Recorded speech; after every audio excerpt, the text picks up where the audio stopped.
నీ విశ్వాసము నిన్ను రక్షించెను, సమాధానము గలదానవై పొమ్ము. హల్లెలూయా. విశ్వాసం ఏం చేసిందంట? రక్షించింది. ఎఫెసీ పత్రికలో అపోస్తలుడైనటువంటి పౌలు గారు ఒక మాట అంటున్నాడు. ఏమంటున్నాడు చూద్దాం. 2వ అధ్యాయము 8వ వచనం. మీరు విశ్వాసము ద్వారా కృపచేతనే రక్షింపబడి ఉన్నారు, ఇది మీ వలన కలిగినది కాదు, దేవుని వరమే. విశ్వాసము రక్షించింది ఆమె. నీ క్రియలు కాదు, నీ భక్తి కాదు, నీ ప్రార్థన కాదు, నువ్వేదో గనురాలివి గనుడవని కాదు. ఏమి రక్షించింది నిన్ను? విశ్వాసము. ఇది మీ వలన కలిగింది కాదంటున్నాడు, ఇది దేవుని వరమే. మరొక సందర్భంలో కూడా అంటాడు అపోస్తలుడైన పౌలు గారి, అతిశయించడానికి వీలు లేదు. గొప్పవాడివి కాబట్టి దేవుడు నేను రక్షించాడు అనుకొని అతిశయించడానికి లేదు. ప్రతి ఒక్క మనుష్యుడు ఈ భూమి మీద ఎలా రక్షించబడతాడంటే విశ్వాసము ద్వారా. హల్లెలూయా. వాళ్ళు ఎట్లాంటి వాళ్ళైనా, ధనికులైనా దరిద్రులైనా, పెద్దలైనా చిన్నవాళ్ళైనా, ఎలాంటి వాళ్ళైనా సరే, గొప్పవాళ్ళం అనుకునే వాళ్ళైనా తక్కువ వాళ్ళం అనుకున్న వాళ్ళైనా, ఏ తారతమ్యము లేదు రక్షణలో. ప్రతి ఒక్కరు కూడా ఎలా రక్షింపబడతారంటే విశ్వాసము ద్వారా, కృపచేత. హల్లెలూయా. రెండవది దేవుని యొక్క కృప. ఇక్కడ యేసు ప్రభు వారు ఆమె పట్ల చూపిస్తున్నటువంటి ప్రేమ, కృప ఆమెను రక్షించింది. రెండవది ఆమె చూపిన విశ్వాసము ఆమెను రక్షించింది. నిన్ను రక్షించిన దేవుడే ఎదుటి వాళ్ళని కూడా రక్షించాడు. అందరికీ రక్షణ ఒకటే. నా రక్షణ గొప్పది, పక్కన వాళ్ళది వేస్ట్ అనుకోకూడదు. అందరినీ రక్షించింది ఆయనే. హల్లెలూయా. అందుకనే ఈ పరిసయ్యుల స్వభావాన్ని విడిచిపెట్టాలి దేవుని బిడ్డలు. తామే నీతిమంతులమని తమను నమ్ముకొని ఇతరులను తృణీకరించే పరిసయ్యుల్లాగా ఉండకూడదు. అందరూ కూడా ఎలాగ రక్షించబడ్డారు? విశ్వాసము ద్వారా, కృప చేత. హల్లెలూయా. దేవుని కృప నీకు రక్షణ ఇచ్చింది. ఇక నువ్వు అతిశయించడానికి వీలు కాదు. ఇది దేవుని వరమే, గాడ్స్ గిఫ్ట్. రక్షణ అనేది ఏంటి?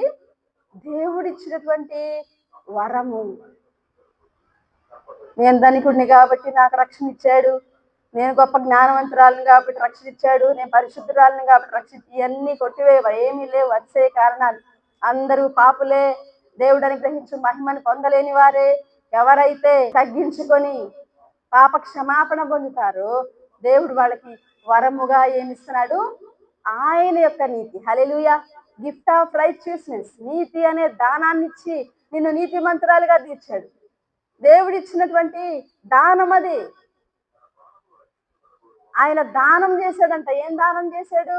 అన్నదానం ఉంది, రక్తదానం ఉంది కదా, రకరకాల దానాలు ఉన్నాయి ఈ లోకంలో. యేసు ప్రభు వారు చేసిన దానం ఏంటో తెలుసా? నీతి అనే దానం. నీతిమంతుడు లేడు, ఒక్కడు లేడు ఈ భూమి మీద. ఎవరిలో కూడా నీతి లేదు. యేసు ప్రభు వారు వచ్చి నీకేమిచ్చాడు? నీతిని ఒక దానముగా ఇచ్చాడు. ఒక బెగ్గరికి మనం ఇస్తాం కదా, ఏదో ఒక దానం చేస్తాం కదా, అలాంటి స్థితిలో ఉన్న మానవాళికి దేవుడు తనను అంగీకరించిన వాళ్ళకి ఒక దానాన్ని ఇచ్చాడంట.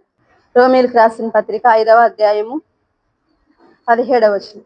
మరణము ఒకని అపరాధ మూలమున వచ్చినదై ఆ ఒకని ద్వారానే ఏలిన ఎడల కృపా బాహుళ్యమును నీతి దానమును పొందువారు జీవము గలవారు. ఏం పొందుకున్నారంట? నీతి దానము. హల్లెలూయా. Gift of righteousness. నీతి అనేటువంటి దానం చేశాడు. నీతిని నీకు ఒక బహుమానంగా ఇచ్చాడు. హల్లెలూయా. బహుమానం అంటే ఉచితమా కాదా? ఉచితంగా వచ్చిన దానిని బట్టి నువ్వు అతిశయించడానికి వీలు లేదు. పరిశీలనలాగా ఉండటానికి వీలు లేదు. తగ్గించుకోవాలి.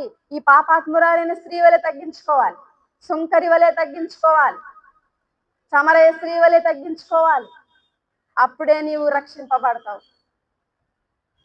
పరిసయ్యుడు సుంకరి విషయంలో కూడా యేసు ప్రభు వారు అంటారు, వీరిద్దరిలో ఎవరు నీతిమంతుడయ్యాడో తెలుసా? పరిసయ్యుడు కాదు. వారానికి 2 సార్లు ఉపవాసం ఉన్న పరిసయ్యుడు కాదు.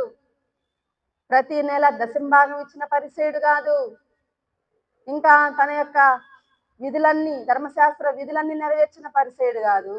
ఏమీ భక్తి లేనటువంటి, ఒక పాపిగా జీవిస్తున్నటువంటి, ఒక సాక్ష్యము లేనటువంటి, ఒక విలువ లేనటువంటి సుంకరి ఒక చిన్న ప్రార్థన చేసి, తగ్గింపుతో కూడినటువంటి చిన్న ప్రార్థన చేసి ఏం పొందుకున్నాడంట? నీతిమంతునిగా తీర్చబడి ఇంటికి వెళ్ళాడు. హల్లెలూయా. అటువంటి స్వభావం కలిగిన వారే బైబిల్ గ్రంథంలో రక్షింపబడ్డారు. హెచ్చించుకునే వాళ్ళు, గర్వంతో నడుచుకునే వాళ్ళు, ఇలాంటి వాళ్ళు ఎవ్వరు కూడా బైబిల్ గ్రంథంలో రక్షణ పొందినట్టు లేదు. దీన మనస్కులు, తగ్గింపు గలవారు, విశ్వాస సంబంధులు కదా, ప్రభు యొక్క ప్రేమను అర్థం చేసుకొని తిరిగి ఆయన్ని ప్రేమించి కనపరిచిన వారు, ఇలాంటి వారు రక్షణ పొందారు. కాబట్టి ఈరోజు పరిశుద్ధాత్మ దేవుడు తెలియపరుస్తున్నాడు, నువ్వు విశ్వాసము ద్వారా కృపచేత రక్షింపబడగలవు.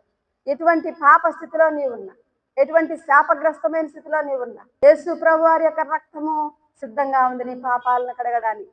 ఆయన ప్రేమ సిద్ధంగా ఉంది, ఆయన యొక్క కృప సిద్ధంగా ఉంది నిన్ను రక్షించడానికి. హల్లెలూయా. నీతి కొరకు ఆకలి తప్పులు నువ్వు కలిగి ఉంటే ఈ దినం ప్రభు యొద్దకు వచ్చి నీ పాపములను ఒప్పుకుంటే, పశ్చాత్తాపడితే, ప్రభు ఇచ్చే రక్షణ కొరకు నీవు ఆశపడినట్లయితే ఈ రాత్రి పరిశుద్ధాత్మ దేవుడు మాట్లాడుతున్నాడు. ఆయన యేసు క్రీస్తు ప్రభు వారు నిన్ను క్షమించి, నిన్ను పరిశుద్ధపరిచి, నిన్ను రక్షించడానికి ఆయన సిద్ధంగా ఉన్నాడు. హల్లెలూయా.